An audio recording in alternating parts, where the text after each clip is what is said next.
هذه الرحلة الشيخ أمين الأنصاري. سفينة النجاة.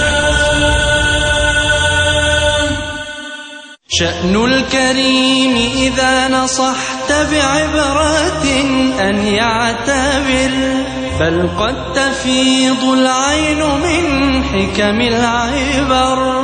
يأوي إلى الله الرحيم ويستجيب وينزجر، وإذا أراد الله بالعبد التقى أعطاه رزقا في المواعظ والعبر. فإذا حباك الله يوما عبرة وذرفت منها عبرة فلتعتبر. بسم الله والحمد لله والصلاة والسلام على رسول الله. نحمد الله ونستعينه ونستهديه ونستغفره ونعوذ بالله من شرور أنفسنا ومن سيئات أعمالنا، إنه من يهديه الله فلا مضل له ومن يضلل فلا هادي له، وأشهد أن لا إله إلا الله وحده لا شريك له، وأشهد أن محمدا عبده ورسوله. وبعد، أحبتي، إن الله في عون العبد ما دام العبد في عون أخيه. ده حديث للنبي عليه الصلاة والسلام، وحديث النبي عليه الصلاة والسلام صدق ووعده حق. عايز ربنا يعينك، عين الآخرين، أعن الآخرين. عايز ربنا يغنيك، أنفق من مالك. عايز ربنا سبحانه وتعالى يسترك، أستر إخوانك. عايز ربنا سبحانه وتعالى يزود رزقك ويطول عمرك، صل رحمك المقطوع في مثل هذا الشهر الكريم. في ناس محتاجة إطعام، وناس محتاجة إفطار صائمين، وناس محتاجة دواء، وناس محتاجة معونة، وحتى في ناس محتاجين اللي يساعدهم في انهم يعملوا شغل او يخلصوا مصلحة. في ناس مساكين ما بيقدروش يخلصوا مصالح نفسهم، كما سماهم النبي عليه السلام الأخرق ده اللي ما بيقدرش يشوف مصلحته، انت بتفهم واحد فهمه على قده، فانت تعمل ايه؟ عد بفهمك وذكائك عليه، فهمه يعمل ايه، وفهمه ازاي يتصرف في مصلحته، وازاي ينجز المصلحة بتاعته. خير الأعمال أو أحب الأعمال إلى الله، كما قال النبي عليه الصلاة والسلام: سرور تدخله على قلب المسلم، تستر عورته، تفرج كربته، تقضي عنه دينا. تقضي عنه دينا. النبي عليه الصلاة والسلام قال: من ستر مسلما ستره الله يوم القيامة، ومن كان في حاجة أخيه كان الله في حاجته، ومن فرج عن مسلم كربة من كربات الدنيا فرج الله عنه كربة من كربات يوم القيامة. عبرة النهاردة، حكمة النهاردة، إن الله في عون العبد ما دام العبد في عون أخيه. هنعرفها وهنشوفها، ولكن على مخلوق بسيط جدا بنشوفه على طول في الشوارع وفي البيوت، بس احنا مش مدركين هو قد ايه بيحمل في نفسه حب لإخوانه، معونة لأصدقائه، حرص على حياتهم، سعي لسلامتهم. وهو قط بسيط جدا، وله صديق. صديقه ده صدمته سيارة، فهذا القط جه فوجد صديقه القط مصدوم، فزعل عليه جدا. عمل ايه؟ ظل يدلك له عضلة القلب، ويعمل له صدمات كهربائية كده، او تدليك لعضلة القلب، وتنفس صناعي، وحاجة غريبة جدا. وقعد يشمه ويقرب منه نفسه عشان يشوف بيتنفس ولا ما بيتنفسش. والاخر خالص لما يعني حس بالعجز، جلس جنبه بعد ما أدى كل اللي عليه، عمل كل اللي يقدر عليه، قعد جنب أخيه وهو كله حزن وألم، وعايز يقول له: طب أعمل إيه؟ طب في حاجة تانية أقدر أساعدك بيها؟ وقعد كده حزين ومتألم، ومرضيش يسيبه. هو فقد الأمل إنه يقدر يساعده، بس هو مرضيش يسيبه وقعد جنبه. اللي حصل إن الناس لما شافت المنظر تأثروا جدا، وحسوا إن دي حاجة مهمة، إن إنقاذ هذا القط حاجة مهمة جدا، ما يتسابش.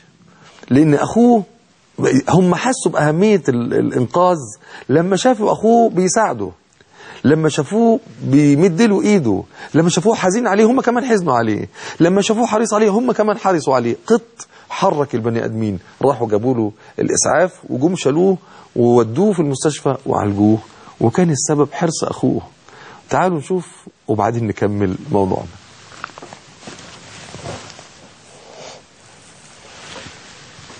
هنا القط صاحبنا، القط الاولاني صدمته السياره اللي هو الاسمر، والقط الابيض ده شوف ازاي قط حنين جدا وذكي، بيعمل له تدليك لعضله القلب. عرفنا منين؟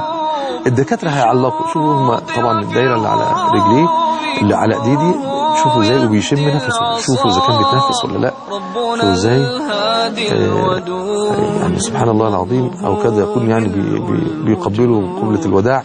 ولكن شوفوا ازاي هو بقى مشغول جدا بايه؟ بانه ينشط قلبه. سبحان الله العظيم. لما فشل شوفوا قاعد جنبه ما سابوش. ان الله في عون العبد ما دام العبد في عون اخيه. ما سابوش، ما قالش طب خلاص بقى، لا. شوفوا ازاي من حرصوا عليه الناس كمان حرصت عليه.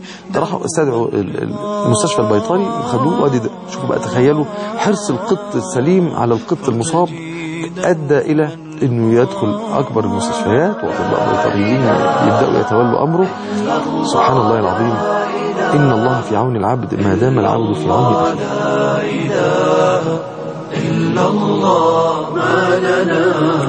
شوفوا ازاي سبحان الله العظيم عمال يدلك له، عمال يشوف التنفس الصناعي بتاعه او التنفس الطبيعي، بيحاول يعمل له تنفس.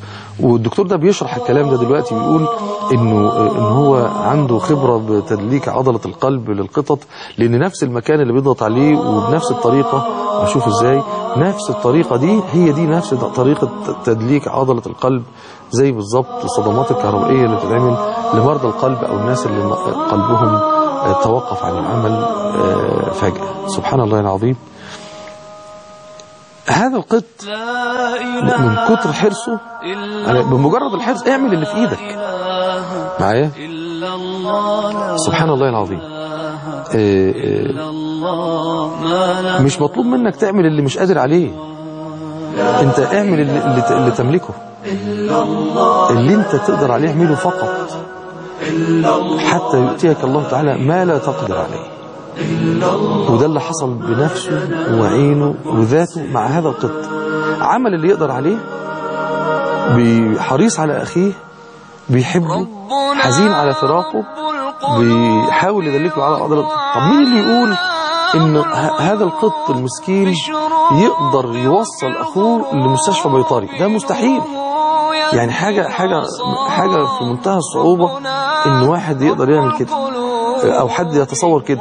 ولكن بالرغم من كده هذا القط قدر بحرصه وحبه ومعاونته لأخيه إنه تستخدم له أكثر الوسائل التقنية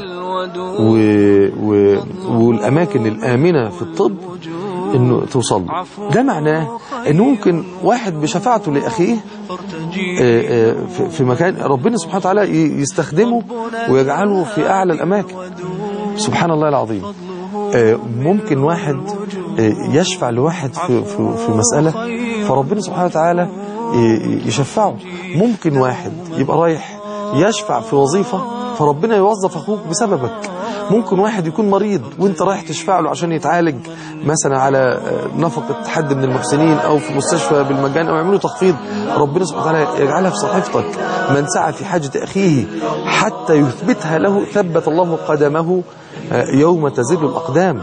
وقال عبد الله بن مسعود رضي الله عنه: لأن أسعى في حاجة أخي. كان عبد الله بن مسعود معتكف، فجاءه رجل وقال له: علي ديون والرجل لا يريد أن يصبر، فمشى معه عبد الله بن مسعود يريد أن ييسر عليه ويشفع له. فالتقى به رجل وقال: يا عبد الله، ألم تكن معتكفا؟ قال: نعم، ولكني سمعت رسول الله صلى الله عليه وسلم يقول: لأن تسعى في حاجة أخيك حتى تثبتها له خير لك من اعتكاف في هذا المسجد شهرا. سبحان الله العظيم. فخير الأعمال. ولا أنسى قصة طريفة، كلب من الكلاب كانت كسرت يده، خدوا طبيب بيطري عالجه، عمل له جبيرة، شفي بفضل الله سبحانه وتعالى. ومشي الكلب خلاص، بدأ يعيش حياته.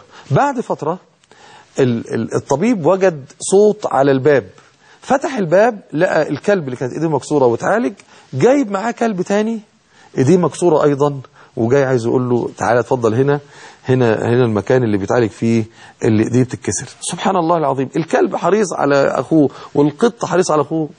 احنا نعمل ايه بقى؟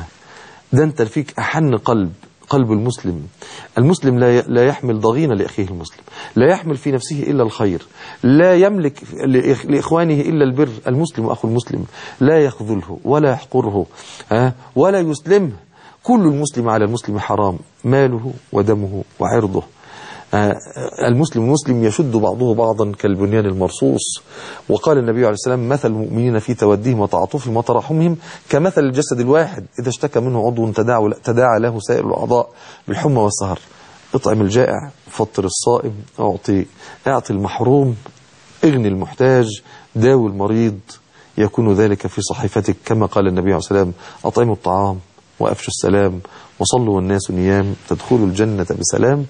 وأسأل الله سبحانه وتعالى أن يجعل أجرنا في هذا الشهر الكريم وفي كل الشهور محفوظ عنده سبحانه وتعالى، ويجعلنا وإياكم من أهل الجنة. أحبتي، بالحب التقيت بكم، وبالشوق أنتظركم في الحلقة القادمة من عبر وعبرات. السلام عليكم ورحمة الله وبركاته. شأن الكريم إذا نصحت بعبرة أن يعتبر، بل قد تفيض العين من